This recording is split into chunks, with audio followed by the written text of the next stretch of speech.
Alors dans cette vidéo, nous allons étudier la cinétique enzymatique en présence d'inhibiteurs compétitifs. Grâce à ce simulateur, nous allons réaliser plusieurs fois les réactions en faisant varier les paramètres, notamment la concentration en substrat, notamment la concentration en inhibiteur, et on mesurera pour chacune de ces conditions opératoires les vitesses initiales. L'objectif étant de remplir ce tableau. Ce tableau, donc, on va faire varier les concentrations en substrat ici. Donc ça, c'est des unités arbitraires du simulateur.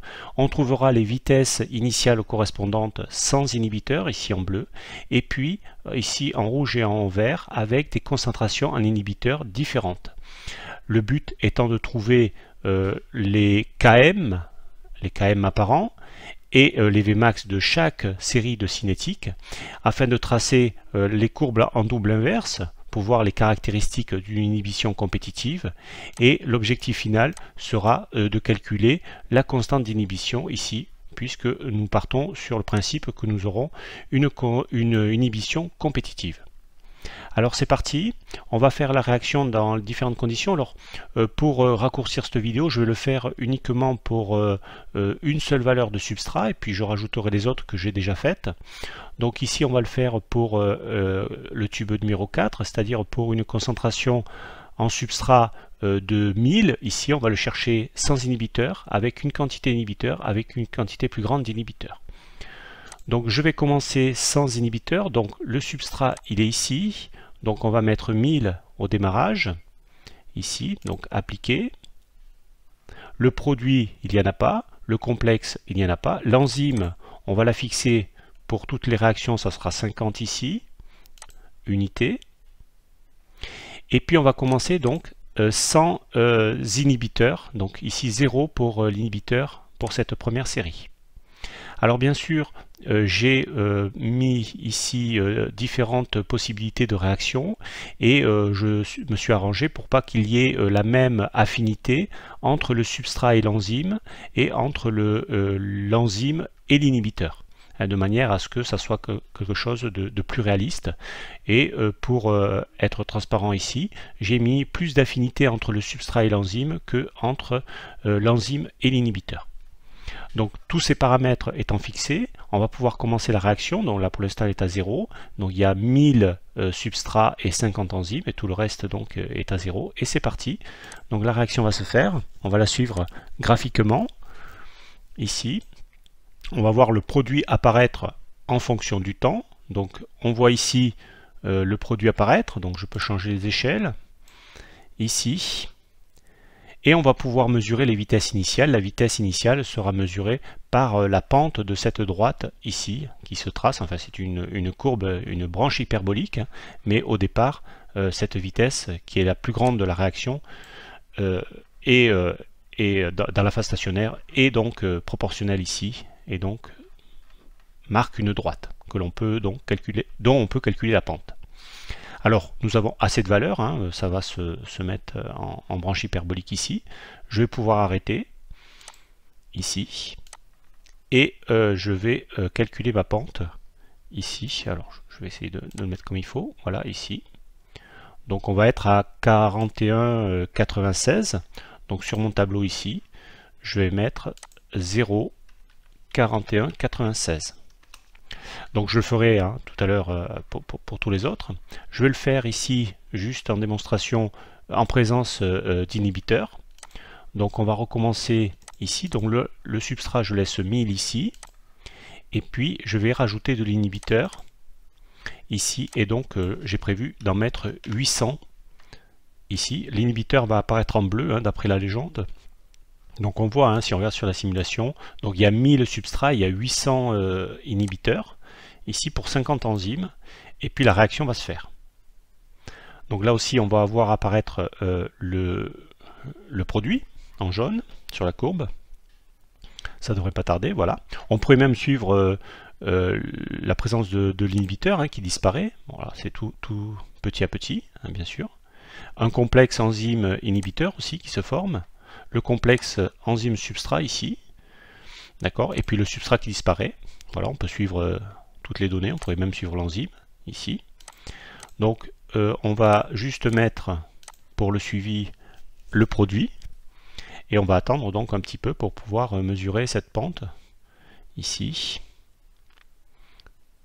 Donc avec 800 unités d'inhibiteurs, inhibiteurs compétitifs. Voilà ce qui a été programmé. Ici, ah ça y est, on voit l'infléchissement de la courbe, hein, l'apparition de la partie hyperbolique. Donc on va pouvoir arrêter ici. Alors il y a un petit artefact là. On va stabiliser, on va prendre au milieu, tiens, à peu près comme ça. Donc on va descendre quand même. Voilà, ça paraît plus probant ici. Donc 0,2569, voilà ce qu'on va mettre. Donc 0,2569 ici. Et puis on va le faire une dernière fois, et après je remettrai toutes les valeurs. Une dernière fois avec plus d'inhibiteurs. Alors je ne change pas le substrat, je vais mettre ici 1600. Appliquer. Et voilà, donc là on voit qu'il y a beaucoup plus d'inhibiteurs que de substrat d'ailleurs. Et c'est parti, on va recommencer la cinétique. Alors ça devrait aller plus lentement. On a vu déjà hein, que ça allait plus lentement en présence d'inhibiteurs par rapport à sans inhibiteurs. Donc là encore plus d'inhibiteurs, ça va aller encore plus lentement. Donc on va essayer le produit qui apparaît ici. Et on va attendre donc un petit peu, de manière à pouvoir mesurer plus correctement cette pente, ici.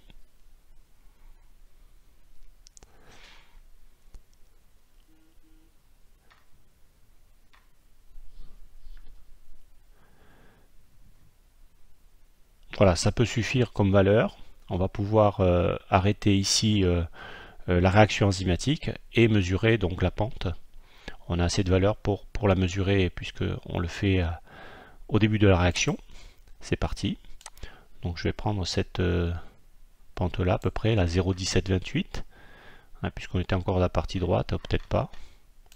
Bon, dans le doute, on va faire comme ça. 0,1817. L'idéal serait été de la laisser en entière. 0,1817. Voilà pour ce parti là. Donc là, je vais remplir le reste.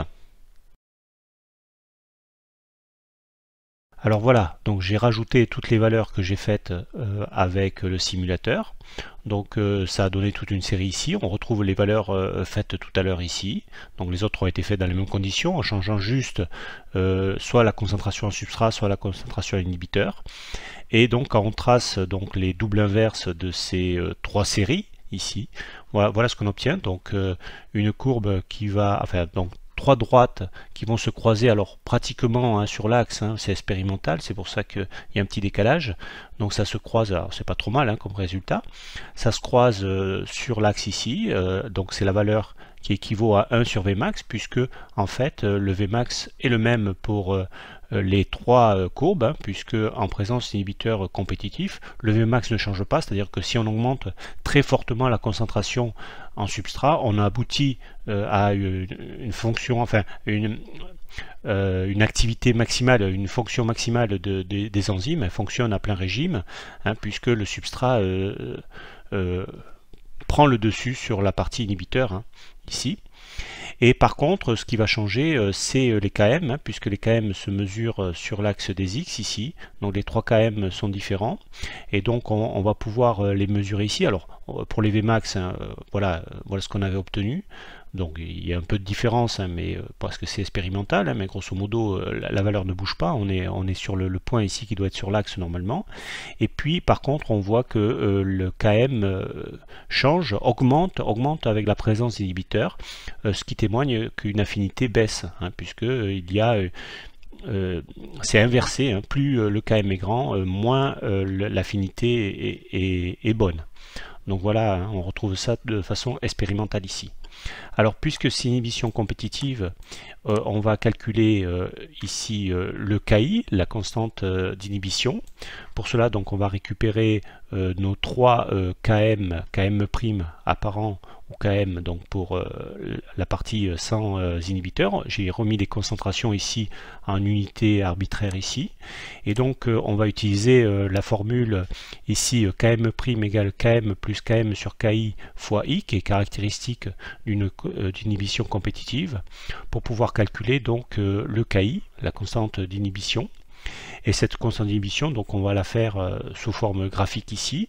On a placé les KI en fonction des concentrations. Alors ici c'est concentration en inhibiteur, ici c'est les KM', hein. Donc ici c'est le KM sans inhibiteur, et puis les deux autres ici à 800 et à 1600. Et puis donc graphiquement et grâce aux paramètres de régression linéaire A et B, on va pouvoir calculer donc le KI qui est ici de 471 unités. Voilà pour cette vidéo. Donc ce qu'il faut retenir, c'est qu'un inhibiteur compétitif, Vmax ne change pas et Km donc augmente plus il y a d'inhibiteurs compétitifs. Voilà pour cette vidéo.